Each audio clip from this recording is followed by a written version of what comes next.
Guys, today I'm here with two-time world champion, UFC champion, Cain Velasquez. It's great to have him on board here. Anyways, we're going to do a little interview podcast here with Cain. He's here in San Diego visiting. He came down to do a couple seminars. He did day one down in Chula Vista, American Combat Academy, and did day two up in Freestyle Martial Arts in San Diego region.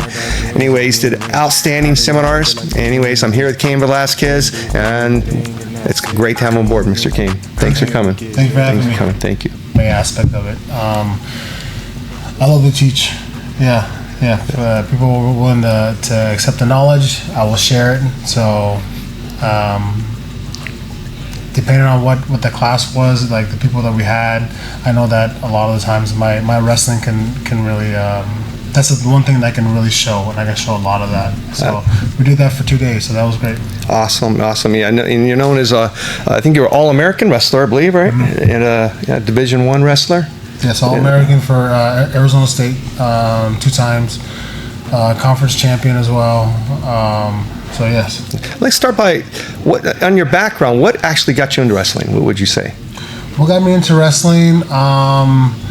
Well, I did a little martial arts in grade school. It was probably like a year or so of like karate. Okay. And it was cool. It was fun, but it just wasn't all of everything that I wanted. So, got into. My brother ended up wrestling. He was 2 years older than I was. So I was in 5th grade, and he was in 7th grade, and I got to saw him wrestle for 2 years before I went into junior high. And I knew that I wanted to start wrestling. And then once I started doing it, I just couldn't stop. You got the love for it, right? Yes. You like that contact too, probably, right? Yeah. Wrestling gives you? Yeah, it was something that, like, it wasn't easy, It wasn't easy. And I would say a little bit before MMA was popular, not everybody liked wrestling. Right. I grew up in Arizona, so it wasn't that popular there.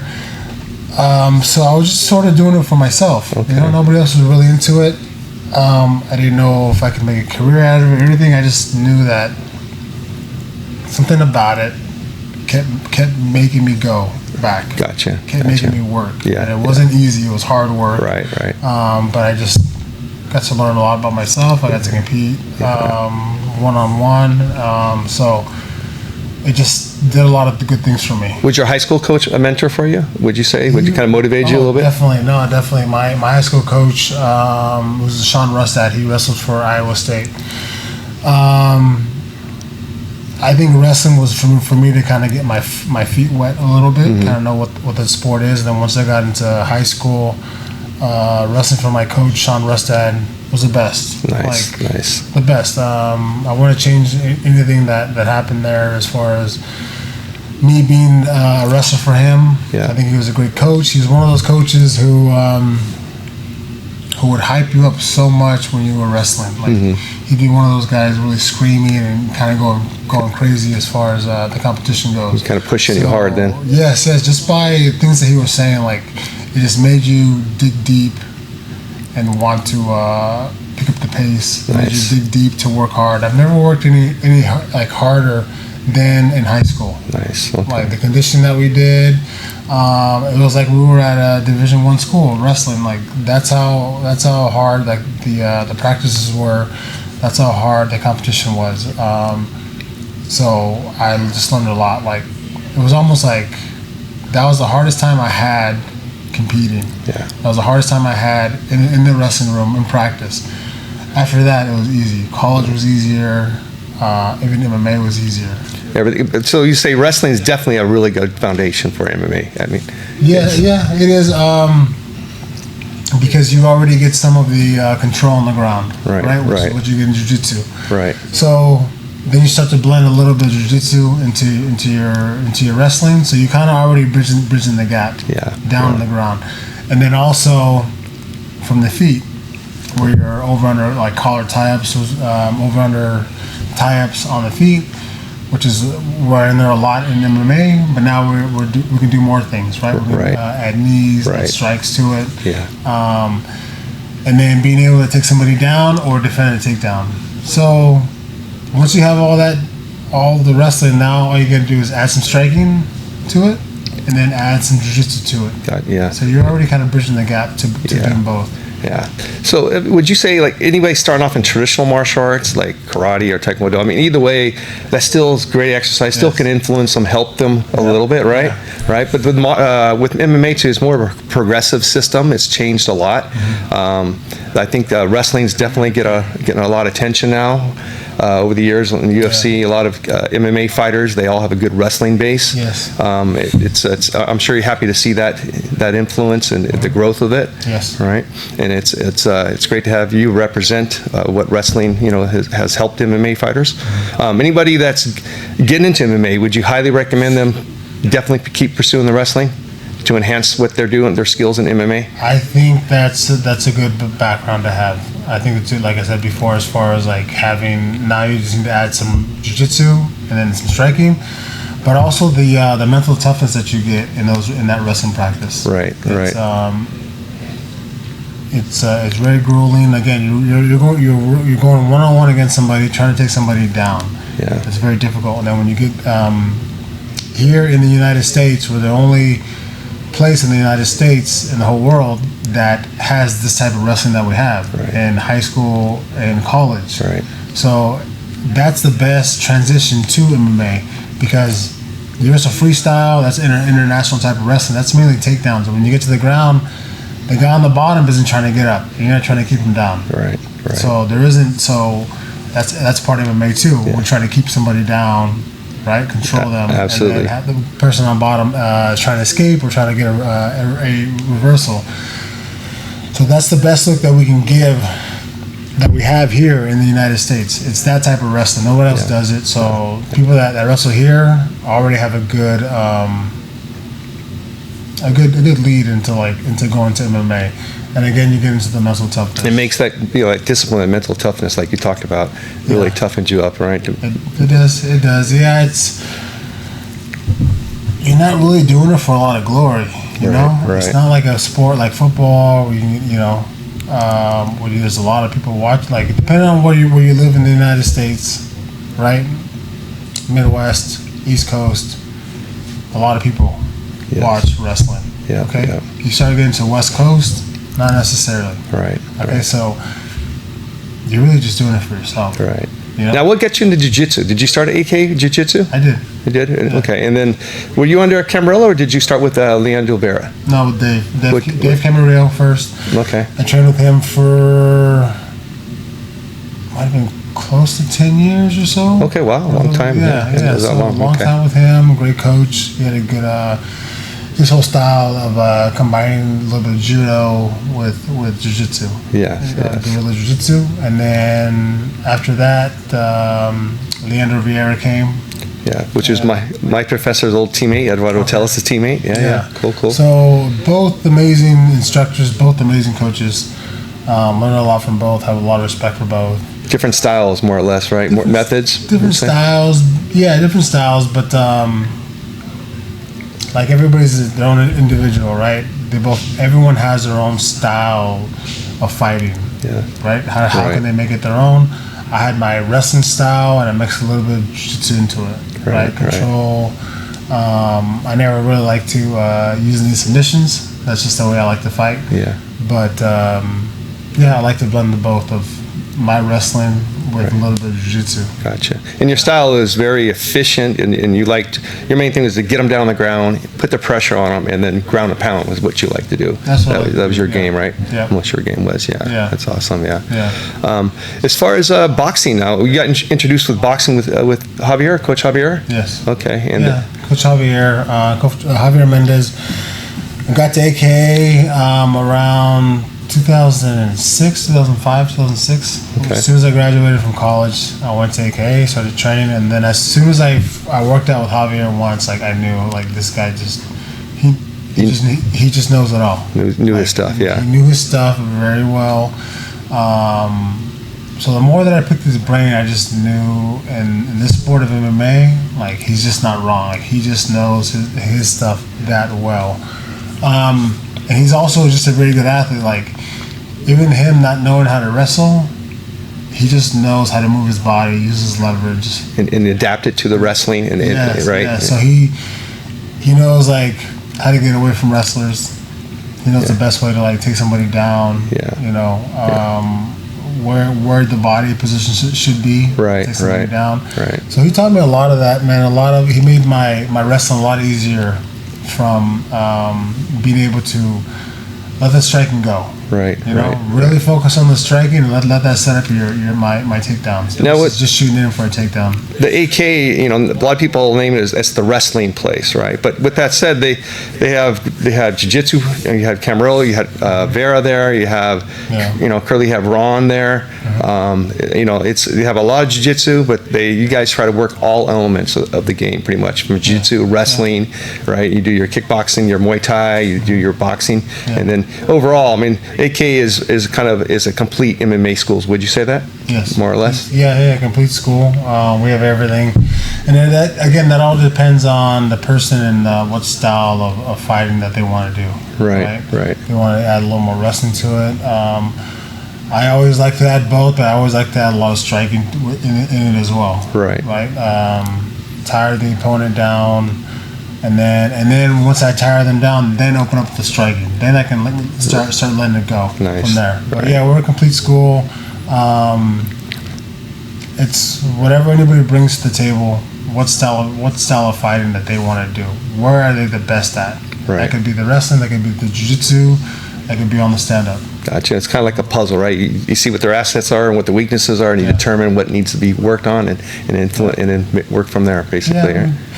Try to be a complete fighter everywhere. Any holes that we have or any things that we're not so good at, we try to work on that. Nice. To make that a lot better, you know, obviously to be more complete.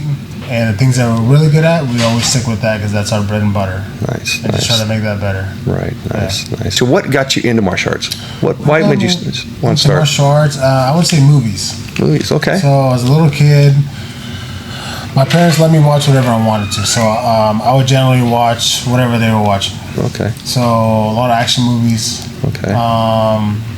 Started off with a lot of Bruce Lee. Nice. Bruce Lee. A lot of Bruce Lee movies. You know, and then on it was like everything that came out as far as martial arts. So like The Last Dragon. What's your favorite Bruce Lee movie? Would you say? Bruce Lee movie. Enter the Dragon. Yeah, that's one of my favorites for sure. Yeah. I like the story. You know, the fight scenes are all good and everything, but I like the story of I saw like the documentary film on him, on his life story, where it was like he was going through like these nightmares. Okay. Yeah. That movie. Yeah. You know, so it was just something that was I don't know, kind of brought it out in that movie a little bit, but so every martial art movie that came out, like I watched it and I practiced it on my own. Gotcha. Okay. So I started like doing like, I grabbed sticks. I'd always have sticks with me and start like stick fighting and doing like forearms and stuff. So I would just practice that on my own. Okay. Yeah, no teaching. You're in the garage in there in your room, practicing. Nunchucks and all that, and I would just work on that, just work on what I saw. Yeah. You know, just kind of flow with that. But that got me into martial arts, and then got into like watching boxing. Nice. You know, like that. I love the Mexican style of fighting. You know, I got really into that, like Julio Cesar Chavez, guys that fought in that way. That's going for a lot of pressure, and I just love that. That's the lineage that I came from. And if I were ever to do that, I would love to have like something like that type of style. Yeah. So, my favorite movie, a lot of people haven't seen it yet. This was back in '89.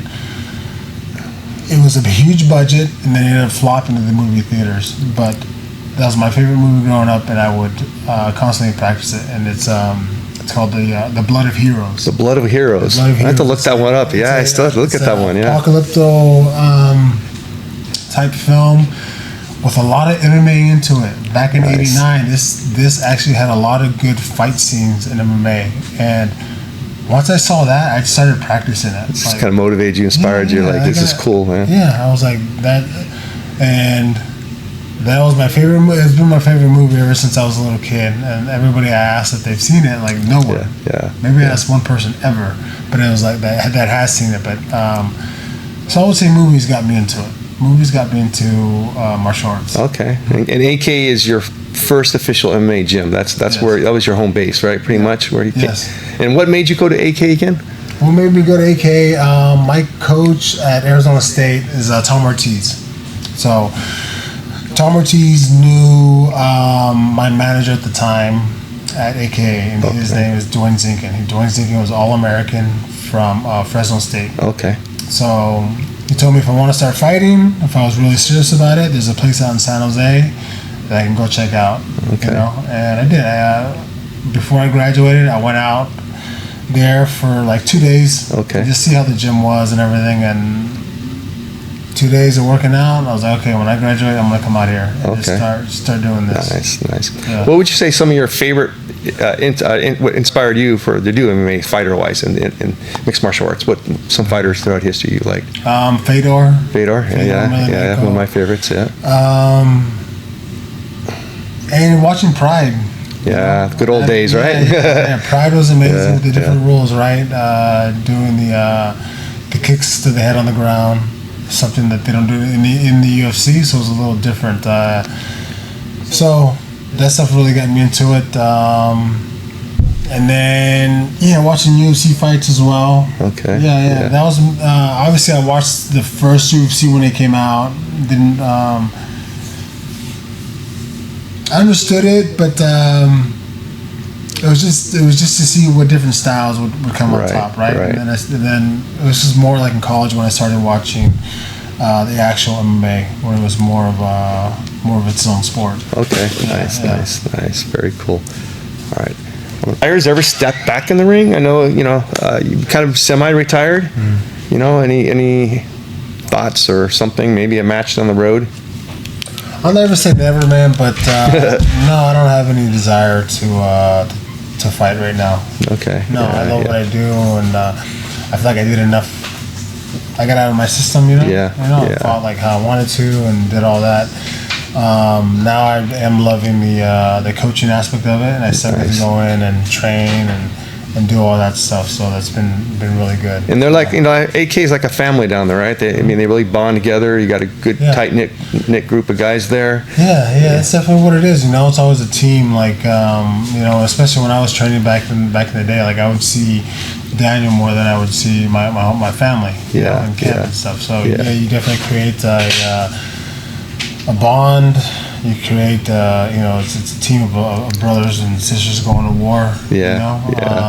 So kind of the same thing now. Now it's more of me trying to help others out by teaching them, by trying to give them the best look that I can before they actually go out there and fight, right? Get them the most prepared that they can be before they go out there and fight. So. Well, how's it feel? I mean, I've been to AK a few times over the years and visit, and I was there when Khabib, Islam, and you guys were all there. You walk in the room, there's just so much energy, so it's such a good vibe. Mm-hmm. What's it like training in such a high-level group of guys when you're all there? When Cormier's there, all you guys are there. I mean, what's it like, man? That's pretty cool. It's going to war every day. Yeah. It's knowing that you are not the top dog every day. Even though like you may be like the majority of the time, like it's not 100%. It's not certain. Like because everybody's trying to win. Even though it is practice, we are trying to win against each other. We're trying to give each other the best look that we can. So it's every day going to war, man. It's having that mentality that you're just never 100% comfortable when you go in. You always have those butterflies when you go out and fight, when you go out and do your sparring. So that all gets you ready for that fight, because we are emulating the fight as closely as possible. And then the most diversity in opponents would probably be, definitely would recommend probably, right? The different type of opponents, so you can enhance your skill and adapt them to that person, enhance your skills and abilities, right? When I was fighting full time and I had a fight, I would have like 3 or 4 workout partners that would spar with me, right? So I'd get like a fresh guy every round. Gotcha. Different styles, and depending on who I was fighting, get somebody who had the same body type that they had as my opponent did, and then hopefully like we'd have them do the same things that my opponent did to kind of get a better look. Get a better look. And I think probably a lot of fighters probably do it towards their fighters. They pick that fighter and then something that emulates that fighter, right? Yes. Adapt to it. Mm-hmm. What would you recommend for anybody beginner? Somebody's just getting into MMA. What's like a good gym or a good place, a good team to look for? What's something to look out for, would you say? No, I think for them is just do as much as you can. So there's a lot of aspects to MMA, and if you're just coming off and doing this fresh, then you got to learn the wrestling. You need to learn the jiu-jitsu. You need to learn the striking. And now you got to blend those all in together to make it one. Right.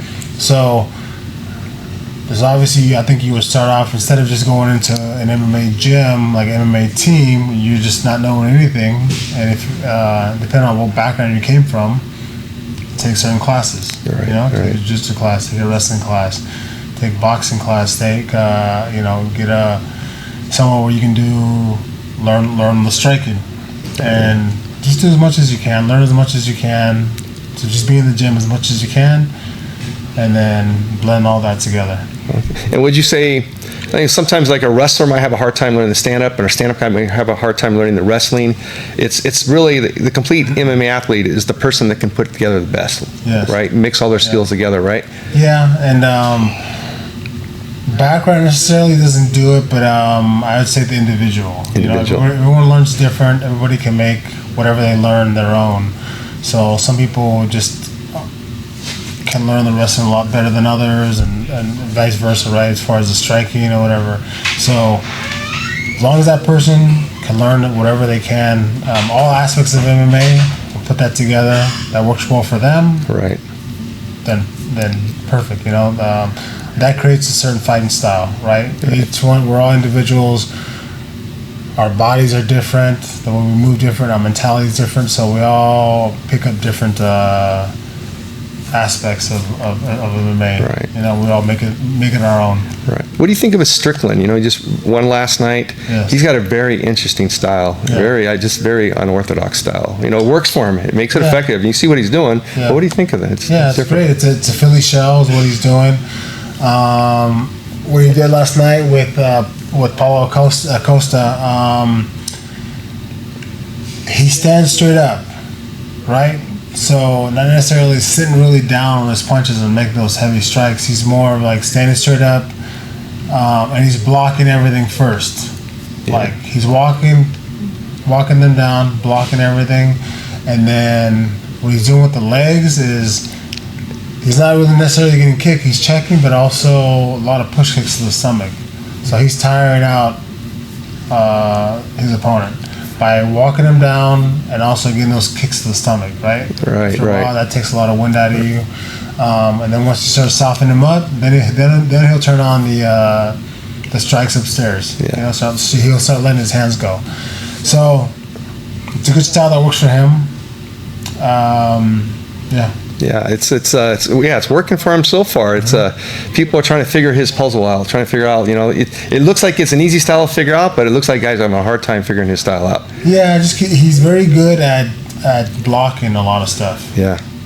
Right. He's very good at checking. He's very good at blocking all the punches, not really getting hit. Right.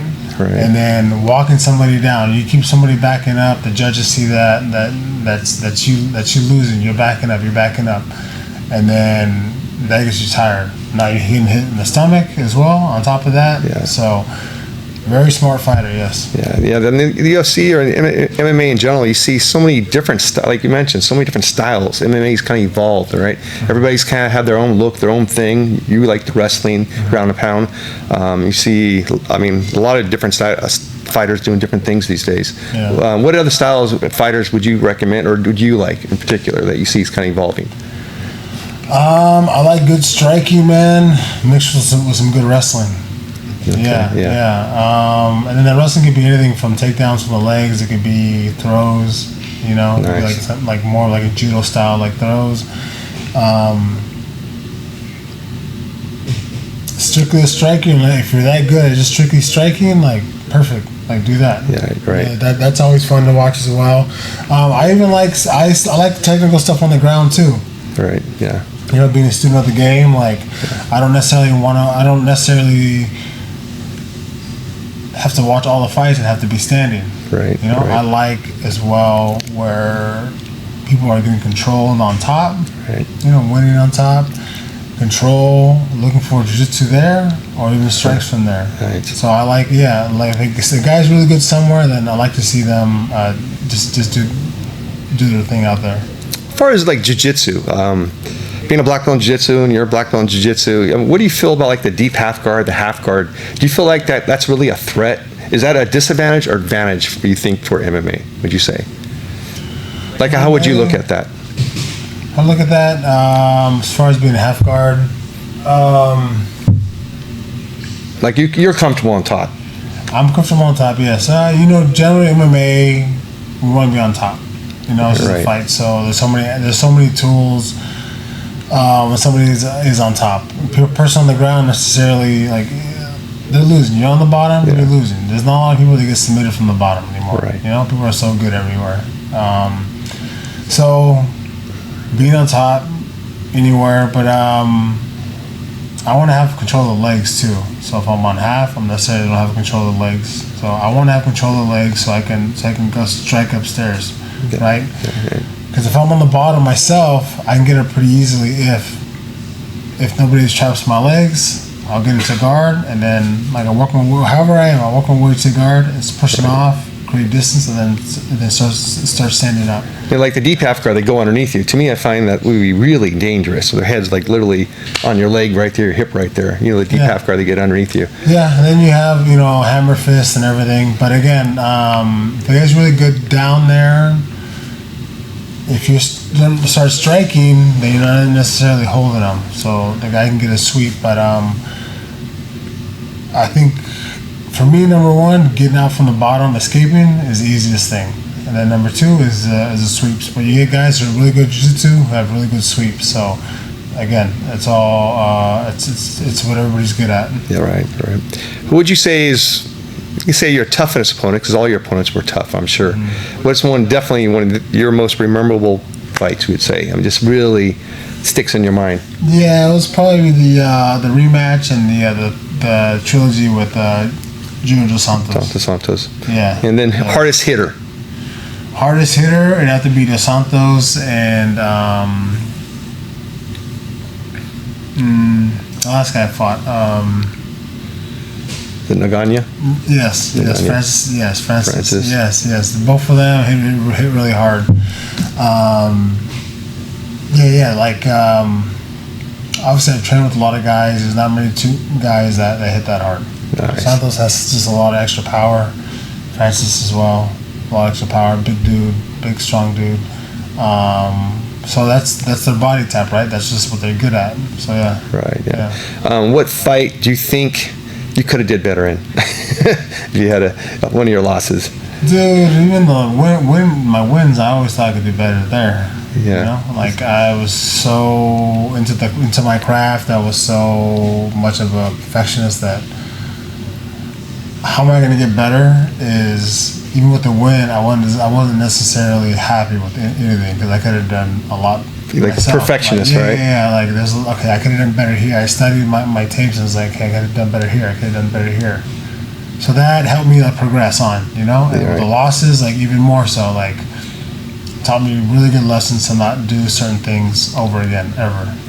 Right. Yeah. Gotcha. MMA is becoming so popular throughout the world today.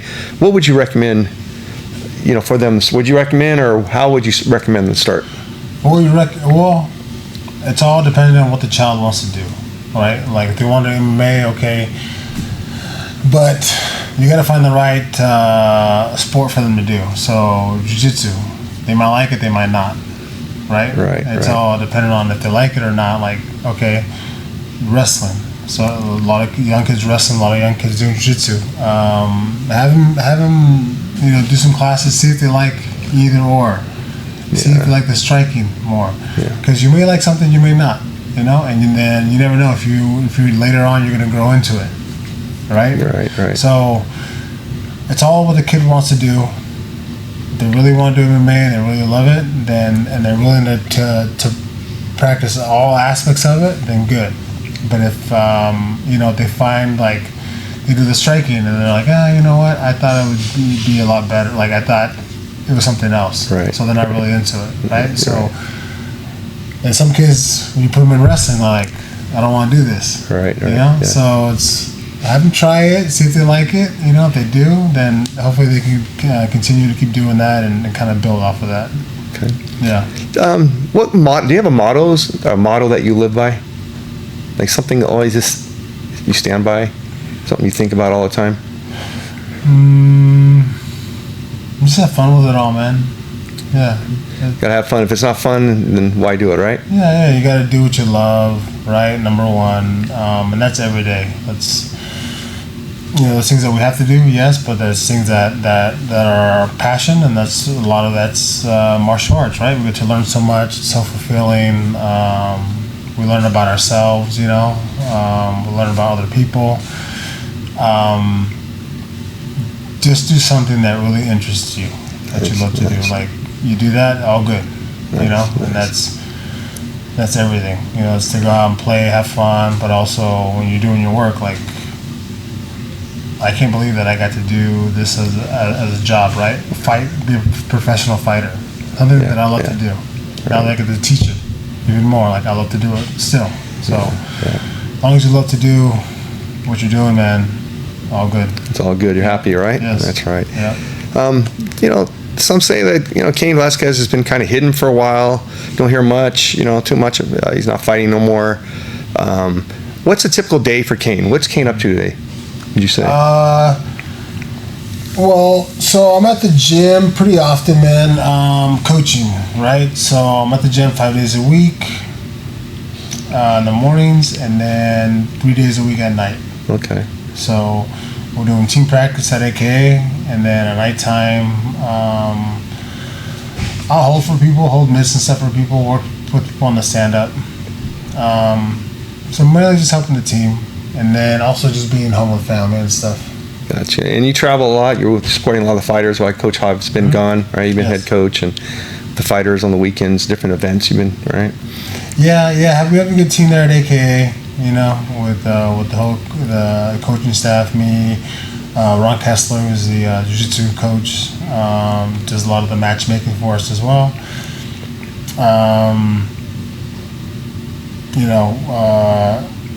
So good staff there with everybody that we have.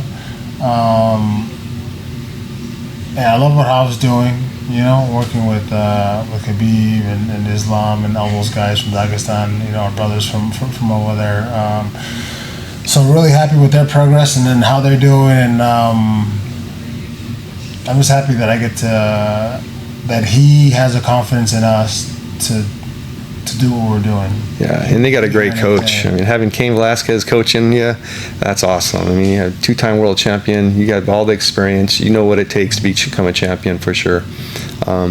What would you say compared to the American wrestlers and the Dagestanians? What would you say the difference in style would be?